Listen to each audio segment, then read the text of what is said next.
Magandang gabi, Pilipinas. Bayan dismayado si Pangulong Ferdinand R. Marcos Jr. sa mga nakita sa kanyang pag-inspeksyon sa flood control project sa Bulacan. Inisa-isa pa ni Pangulong Marcos Jr. ang mga nakita niyang problema sa proyekto sa Barangay Bulusan kaya't ipapatawag ang gumawa nito. Lumalabas din sa sumbong mo sa Pangulo website na nasa 96.4 million pesos ang halaga ng proyekto. Yan ang ulat ni Harley Valbuena. Kailangan pasagutin natin kung bakit ganitong ginawa nila. Mas mabuti pa, dapat pumunta sila rito, pakita nila gano'ng kahirap ang buhay na binigay nila sa mga kababayan natin. Ito ang hamon ni Pangulong Ferdinand R. Marcos Jr. sa St. Timothy Construction Corporation dahil sa palpak na rehabilitasyon ng river protection structure sa Barangay Bulusan, Kalumpit, Bulacan. Sa kanyang pag-iinspeksyon ngayong Biyernes, nakita mismo ng Pangulo ang napakalaking kakulangan sa proyekto. Kahit batay sa natanggap niyang report ay completed o tapos na ito.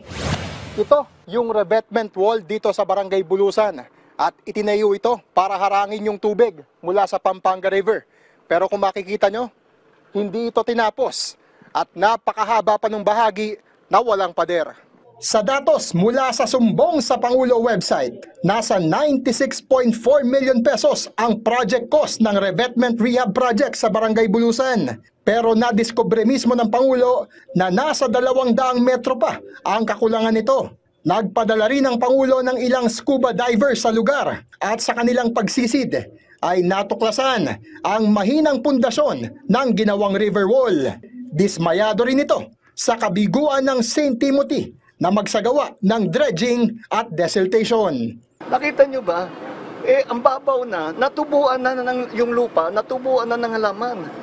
Ganong katagal sila hindi nagdidisil. Pero sa record nakalagay, disilted. Ang tira. Kaya naman kahit ilang linggo na ang nakalipas mula ng manalasa ang magkakasunod na bagyo at habagat, lubog pa rin sa baha ang ilang bahay. Nagrereklamo na rin ang ilang residente dahil sa matinding baha kapag malakas ang ulan at kapag high tide. Agos dito, tsaka yung dyan sa may patubig na yan, malakas ang agos yan kaya nilalagyan ng yero. Kasi yung mga nakatira doon sa loob, kawawa po. Ngayon lang nangyayari yung sunod-sunod na laki ng tubig na ganyan. Dati hindi naman ganyan eh. Hinggil dito, ipatatawag na ng Pangulo ang St. Timothy Construction Corporation upang pagpaliwanagin kung anong nangyari sa proyekto at kung saan napunta ang halos 100 milyong pisong pondo. Samantala, nagpadala rin ng liham sa Pangulo ang isang residente ng Kalumpit upang ireklamo ang umano'y paggamit ng substandard materials sa itinayong dike sa kanilang lugar. Hinikayat naman ng Chief Executive ang publiko na patuloy na i-report ang mga irregularidad sa flood control project sa kanilang lugar sa pamamagitan ng sumbong sa Pangulo website. Harley Valbuena para sa Pambansang TV sa Bagong Pilipinas.